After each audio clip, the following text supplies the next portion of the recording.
Hey there, can I be real with you for a minute? I've been noticing something happening all around us, and honestly, it's been breaking my heart. So many of us are running ourselves into the ground, trying to be everything for everyone, always on call, always saying yes, always putting ourselves last. And you know what? I think we deserve better. Have you ever noticed that the people who seem to have their lives together, the ones who are actually chasing and reaching their dreams, aren't the ones responding to every text within seconds? They're not dropping everything the moment their phone buzzes. They're not saying yes to every request. There's a reason for that. And today, I want to share it with you. Now, I'm not here to throw around complicated psychology theories. I'm here to talk about something real, something that's affecting so many of us, especially right now when life feels like it's pulling us in a million directions. The simple truth is this: you can't build the life you want if you're constantly available to everyone else. This isn't about being rude. It's about realizing that your time and energy are precious, maybe the most precious things you have. And when you give them away too freely, you're literally giving away pieces of your future. Let me tell you a quick story. Last year, I was that person who never turned anyone down. My boss needed extra help. Sure, a friend needed a favor. I'm there. Random acquaintance wanted advice at 10 p.m. Happy to help. My phone was always on. My door was always open. I was everyone's go-to person, and I was completely, totally burned out. My own goals, my dreams, the things I actually wanted to accomplish, they were collecting dust while I was busy solving everyone else's problems. Sound familiar? We live in a culture that tells us being busy equals being valuable, always hustling, always connected, always available. But let me ask you this: what good is being connected to everyone else if you're disconnected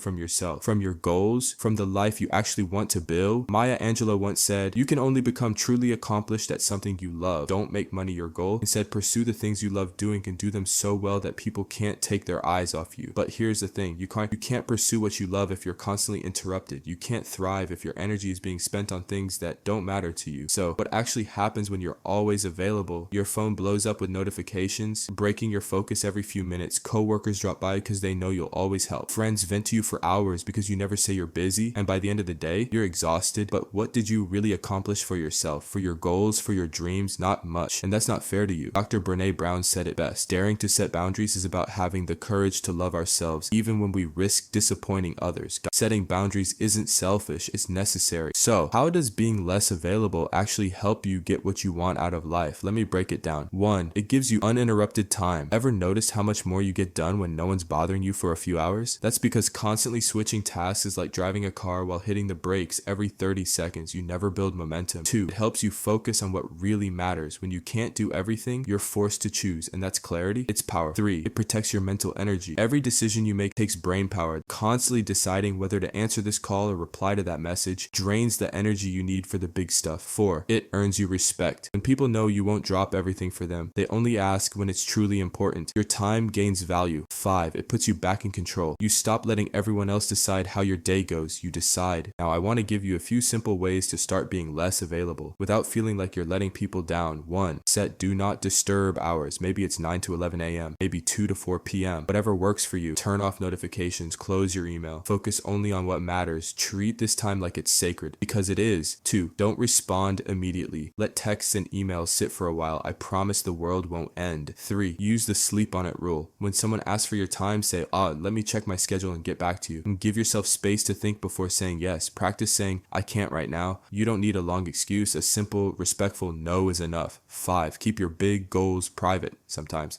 When fewer people know what you're working on, there are fewer opinions and interruptions. That privacy gives you freedom. I've seen what happens when people take back their time. One of my friends finally finished her degree after years of stopping and starting. Another launched a small business he'd been dreaming about for a decade, all because they stopped being constantly available and started being intentional with their time. Look, I'm not saying it's easy. When you first start saying no, you might feel guilty. Some people might get annoyed. You might worry about missing out. But ask yourself, what are you already missing out on by saying yes to everything but your own goals? Now imagine this: just 1 hour a day, uninterrupted, focused time dedicated to your dream. That's 7 hours a week, 30 hours a month, over 360 hours a year. Think about that. What could you create, learn, or accomplish in 360 hours? That book you've been meaning to write, you could finish it. That side hustle you've been dreaming about, you could launch it. That health goal that keeps getting pushed aside, you could finally reach it. All of it becomes possible when you stop being available for everything and start being available for what truly matters. So here's my challenge to you. This week, start saying no. Not to be difficult, but to be focused. Let your phone sit while you do something important. Let someone else handle a problem for once. Let yourself come first, because the people who really care about you, they don't want you running yourself ragged just to be available. They want you to thrive. They want to see you succeed. They want to see you happy. Your time is your life. Spend it on the things that matter. Be a little harder to reach, and you might just find yourself reaching higher than ever before. If this message hit home for you today, hit that like button and drop a comment below. Tell me one thing you're gonna stop being available for this week. I read every comment and I'm rooting for you. Until next time, take care of yourself. You deserve it.